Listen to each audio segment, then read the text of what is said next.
Good morning साथीहरु, सबैजनालाई मेरो फुलबारीमा स्वागत गर्दछु। आज चाहिँ म बिहानै मेरो फुलबारीमा आएको छु किनभने आज चाहिँ म मेरो प्लान्टहरुलाई झोलमल हाल्दिनु पर्यो भनेर यो सिजन अब मैले यो विन्टर सिजनको प्लान्टहरु लगाउँदै छु नि त। यो प्लान्टहरुमा चाहिँ झोलमलहरु लगाइदिने बेला भएको छ। अनि यो चाहिँ मलाई हजुरहरुलाई देखाउन मन लागेको, हेर्नुस् न। यो चाहिँ मैले अस्ति कहिले भनेदेखि जुन जुलाईमा चाहिँ जब मैले बोगनभिलियाको प्रुनिङ गरेको थिएँ नि, त्यो टाइममा चाहिँ मैले यो पटमा चाहिँ कटिङहरु यसरी लगाइदिएको थिएँ। कटिङहरु थुप्रै लगाएको थिएँ, त्यसमा चाहिँ सबै मेरो खराब भयो र योहरु पनि सबै खराबै भइरहेछ, सुकेको छ। यो एउटा चाहिँ मेरो बाँच्यो र यो चाहिँ बाँचेको थियो र अहिले चाहिँ हेर्नुस् न यसरी मज्जाले फुलिरहेको छ। र बगनबेलीको चाहिँ हामीले चाहिँ थुप्रै कटिङहरु लगाउँछौँ भने एउटा दुईटा भए पनि सक्सेस हुन्छ र यसरी फुल पनि फुलाउन सक्छौँ र मज्जाले फुलिरहेको छ।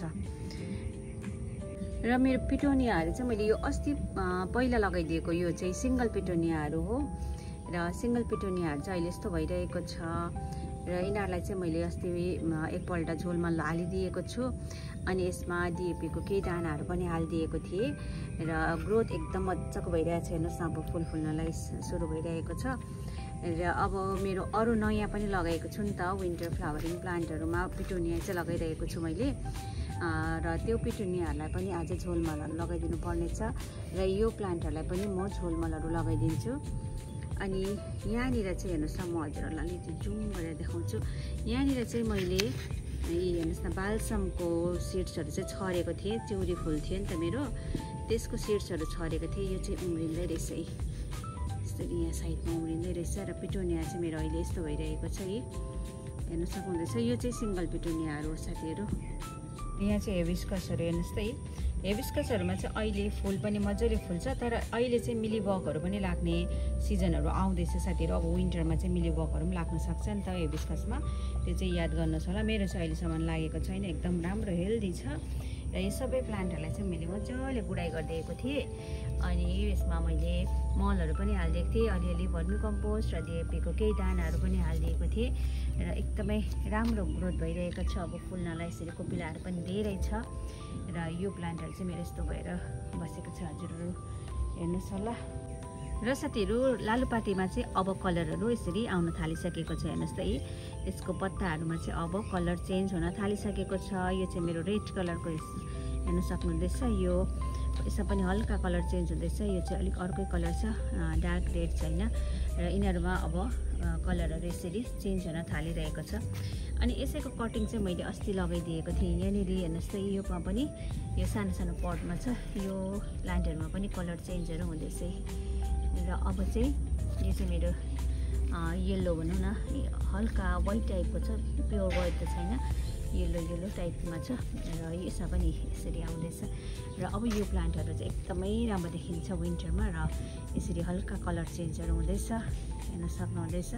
र मेरो लालुपातेको चाहिँ योपालि अलिक धेरै छ प्लान्टहरु, अनि यसमा पनि हेर्नुस् न कलर चेन्जहरु हुँदैछ हल्का हल्का।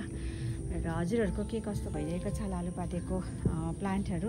लालुपातेहरु छ भने चाहिँ हजुरहरुको अहिले चाहिँ यसरी घाममा राख्नुहोस् होला। अहिलेको घाममा राख्दा चाहिँ मज्जाले कलरहरु चेन्ज हुन्छ। अनि बिहान बेलुका चाहिँ चिसो हुन्छ नि त, हाम्रोतिर पनि बेलुका त एकदमै चिसो हुन थालिसकेको छ। यस्तो टाइममा चाहिँ लालुपातेमा अब मजाले कलरहरु चेन्ज हुँदै आउँछ। र मेरो चाहिँ यसरी ठुलो भाँडामा लगाएको, ठुलो पटमा लगाएको, अनि यो सानो सानो पटमा लगाएको नयाँ प्लान्टहरु सबै मैले यसरी नै राखिदिएको छु। सक्नुहुँदैछ, यसरी राखिदिएको छु। अनि मेरो पिटोनियाको यो पछि लगाएको प्लान्टहरु चाहिँ यस्तो भइरहेको छ है अहिले। र योहरु चाहिँ सबै मेरो डबल पिटोनिया हो साथीहरु। यो चाहिँ डबल पिटोनिया भनेर लिएको मैले, लास्ट इयर पनि डबल पिटोनिया एकदमै राम्रो फुलेको थियो र यो पनि डबल पिटोनिया भनेर लिएको छु। र अब यही प्लान्टहरुमा चाहिँ म झोलमल हालिदिन्छु।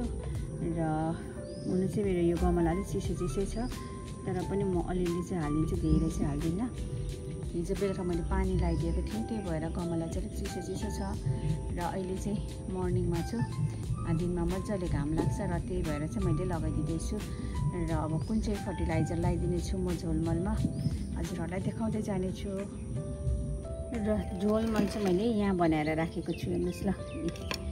हेर्न सक्नुहुँदैछ। यो चाहिँ मैले भिजाएर राखेको, 2 दिन भइसक्यो भिजाएर राखेको र यसलाई चाहिँ मैले यसरी चलाइदिँदै थिएँ र अब यसलाई चाहिँ म पानीमा फिटेर चाहिँ लगाइदिन्छु।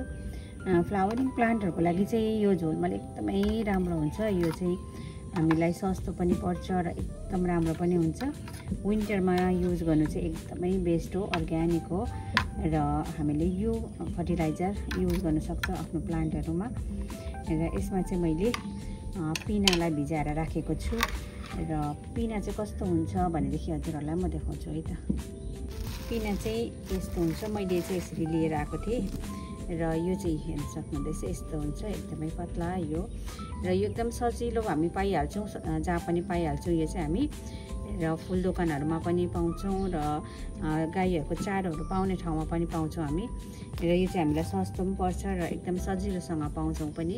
र यही पिनालाई चाहिँ मैले भिजाएर राखेको थिएँ। यो भाँडामा चाहिँ यस्तो गरेर 2 मुठी जस्तो चाहिँ भिजाएर राखेको थिएँ र यसैलाई चाहिँ अब म लगाइदिन्छु र 2 दिन भिजाउँदा चाहिँ यो एकदमै मजाले भिजिसकेको छ। हेर्नुहोस् त, यसको कलर पनि यसरी चेन्ज भइसकेको छ एकदम मजाले। र अब यो चाहिँ म मेरो सबै प्लान्टहरूलाई लगाइदिन्छु। अब यो बाल्टी लिएको छु मैले, हेर्नुहोस् त 20 लिटरको बाल्टी छ यो, 20-25 लिटरको बाल्टी र यसमा चाहिँ हल्का नभरी पानी चाहिँ हेर्न सक्नुहुँदैछ र यो पानीमा चाहिँ अब म यो फर्टिलाइजरलाई हालिदिन्छु। एकदमै हामीले पातला गरेर हाल्नुपर्ने हुन्छ र यो झोलमल चाहिँ म पुरा हाल्दिनँ, आधा मात्रै लगाइदिन्छु अहिले चाहिँ। ल हेर्न सक्नुहुँदैछ, आधा चाहिँ मैले यसमा खनाएँ है। यो आधा फेरि अर्को भाँडामा यति नै पानीमा म लगाइदिन्छु सेकेन्ड टाइम र यो आधालाई चाहिँ मैले यसमा यसरी मजाले पोल्दैछु।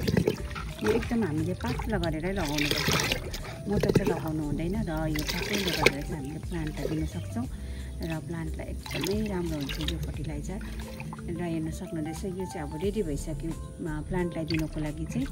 र यसमा हामीले चाहिँ यो प्लान्टहरूलाई यस्तै गरेर अब यो एउटा मेरो यहाँ बगनबेलियाको प्लान्ट छ फुलिरहेको, यही प्लान्टलाई चाहिँ अब हामी लगाइदिँदा यसरी सिधा लगाइदिँदा हुन्छ, यसरी माटोमा लगाइदिँदा हुन्छ। साथीहरूले हेर्न सक्नुहुँदैछ यसरी।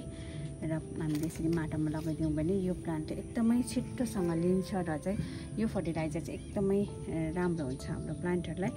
र अब यही फर्टिलाइजर चाहिँ म मेरो सबै मेरो यो पिटोनियाहरूलाई चाहिँ लगाइदिँदै जाँदैछु है त। र मेरो पिटोनियाहरू चाहिँ मैले यहाँ रोपेको छु, हेर्न सक्नुहुँदैछ यसरी साइडबाट चाहिँ अलिअलि लगाइदिन्छु, यसरी लगाइदिनुपर्छ, हेर्न सक्नुहुँदैछ है। र यस्तो गरेर चाहिँ मेरो यो यसरी लगाइदिन्छु, यो सबै प्लान्टहरूलाई म लगाइदिन्छु। यो चाहिँ हामीले विन्टर फ्लावरिङ प्लान्ट लगायौँ भने चाहिँ एकदमै मजाले फुलहरू फुल्छ। अनि यो हामीले चाहिँ म चाहिँ भनौँ न अजेलियालाई चाहिँ लाउँदिनँ, अजेलिया बाहेक चाहिँ अरू सबै प्लान्टहरूलाई चाहिँ लगाइदिन्छु म, फ्लावरिङ प्लान्टहरूलाई, र अजेलियालाई चाहिँ लगाउँदिनँ। र यसरी मैले राखेको छु मेरो यो पिटोनियाहरू र यो सबै डबल पिटोनिया र मैले यसरी लगाइसकेँ। र यो चाहिँ अस्ति रोपेको मेरो सिङ्गल पिटोनियाहरू, यो पिटोनियाहरूलाई पनि लगाइदिन्छु। यसमा चाहिँ मजाले ब्रान्चिङहरू स्टार्ट भइसकेको छ, हेर्नुहोस् न मजाले ठुलो भइसकेको छ, झ्याङहरू पनि भनौँ अब है, मजाले ग्रोथहरू भइरहेको छ। र यसलाई पनि यसरी फेरि लगाइदिन्छु। यो चाहिँ यसमा सेकेन्ड टाइम भयो, पहिला पनि लगाएको थिएँ यो प्लान्टहरूमा चाहिँ, र यो चाहिँ सेकेन्ड टाइम। अनि यो पालिको मेरो सयपत्री चाहिँ यति नै छ। सयपत्री चाहिँ मेरो सबै खराब भयो, म घरमा पनि थिइनँ, 15 दिन जस्तो घरमा नहुँदा चाहिँ मेरो सयपत्री सबै मरेछ। र अब यो एउटा बाँचिरहेको छ, हेर्नुहोस् न यस्तो भइरहेको छ। र ब्लिडिङ हार्टमा चाहिँ एकदम मजाले फुलहरू फुलिरहेको छ अहिले। यो सबै चाहिँ मेरो ब्लिडिङ हार्टहरू एकदम मजाले फुलिरहेको छ। अनि यहाँ चाहिँ मैले हेर्नुहोस् ल खुर्सानी रोपेको थिएँ, यो चाहिँ यसरी फल्दैछ। यो चाहिँ डल्ले खुर्सानीदेखि पनि अझै ठुलो यो खुर्सानी हो पनि एकदमै डेन्जर पिरो हुन्छ भन्छ, यसरी रोपिदिएको छु ठुलो ठुलो भाँडामा। र मेरो अडेनियमहरू चाहिँ यस्तो भइरहेको छ साथीहरू, अहिले चाहिँ फुल पनि फुल्दैछ, यो रोजी भेराइटी हेर्नुहोस् यसरी मजाले फुल पनि फुल्दैछ।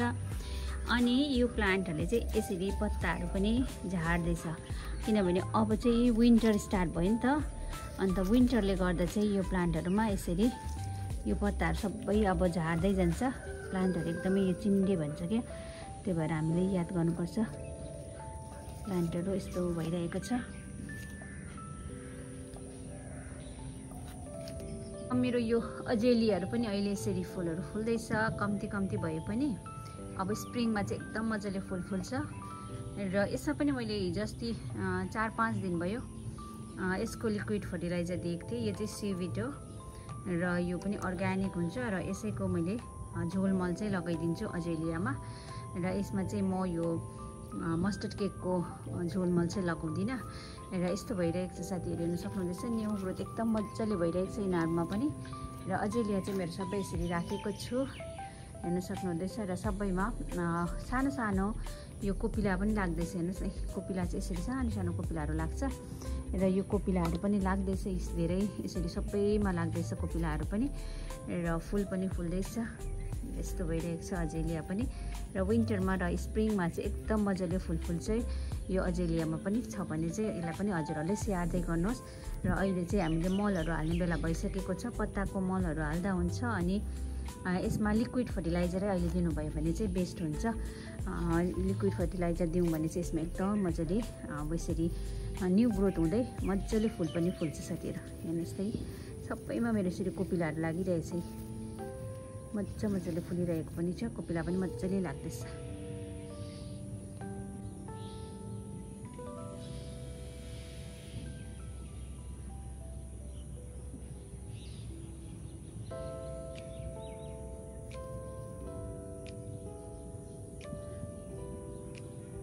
र हजुरहरूको जेरेनियम चाहिँ के कस्तो भइरहेको छ साथीहरू? जेरेनियममा पनि अब फुलहरू मजाले फुल्छ। मेरो चाहिँ लास्ट इयरको जेरेनियमहरू पनि योपालि त्यति बाँच्नु सकेन र यति 4-5 वटा चाहिँ मेरो यहाँनिर बाँचेको छ। वाइटमा पनि हेर्नुहोस् न, यो सानो मात्रै बाँचिरहेको छ र यो 4-5 वटा छ। अब यसलाई चाहिँ मैले अस्ति भर्खर यसरी मलहरू हालिदिएको छु, मल माटोहरू थपिदिएको छु र यो चाहिँ फुल्नु आँटेको छ। यो चाहिँ सिङ्गलमा रहेछ, रेड कलरको। र अब चाहिँ हामीले जेरेनियमहरू पनि लगाउन सक्छौँ र यसको चाहिँ कटिङहरू पनि लगाउन सक्छौँ। अनि नयाँ प्लान्ट हजुरहरूले नर्सरीबाट पनि ल्याउन सक्नुहुन्छ। र हाम्रोतिर चाहिँ विन्टरमा चाहिँ एकदम राम्रो फुल्छ र समरमा चाहिँ हामीले बचाउन सक्दैनौँ। समरमा चाहिँ यसरी 1-2 वटा मात्रै बाँच्छ र विन्टरभरि र यो स्प्रिङ सिजनमा चाहिँ एकदमै राम्रोसँगले फुलहरू फुल्छ जेरेनियममा पनि। र यो पनि हजुरहरूले ल्याएर अहिले लगाउन सक्नुहुन्छ साथीहरू। र मेरो चाहिँ यस्तो भइरहेको छ अहिले प्लान्टहरू, हेर्न सक्नुहुँदैछ। चाहिँ मखमली पनि मजाले फुलिरहेको छ। योपालि मेरो तिहार त थिएन र मखमली चाहिँ फुलिरहेछ, सयपत्री पनि फुलिरहेछ यहाँनिर है। यो ठुलो ठुलो फुल्ने सयपत्रीहरू लोकल मेरो मैले छरेर आफै रोपेको फुलहरू, यो एकदम मजाले फुलिरहेको छ। यो पनि बोटहरू एकदम ठुलो ठुलो भए पनि फुलि चाहिँ रहेको छ। सयपत्री हेर्नु न, यस्तो मजाले फुलिरहेको छ अहिले चाहिँ। मेरो पनि यता पनि फुलिरहेको छ।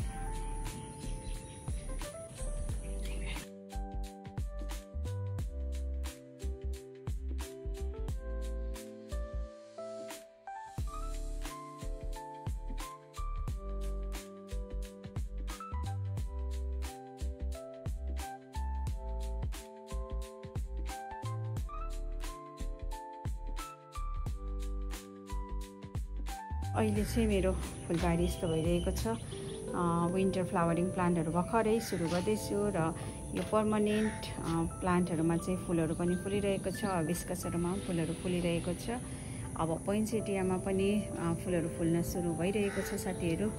र गार्डन मेरो अहिले यस्तो भइरहेको छ, हेर्न सक्नुहुँदैछ। फुलहरू अलिक कम्ती छ तर सबै मैले यसरी अरेन्जमेन्ट गरेर राखेको छु मजाले। र आउँदो दिनमा चाहिँ धेरै फुलहरू फुल्छ होला मेरो गार्डनमा पनि। हजुरहरूलाई मेरो यो भिडियो के कस्तो लाग्यो अवश्य पनि प्रतिक्रिया लेख्नुहोस् होला। र भिडियो राम्रो लागि आफ्नो साथीहरूसँग पनि अवश्य सेयर गर्नुहोस् होला। Happy gardening.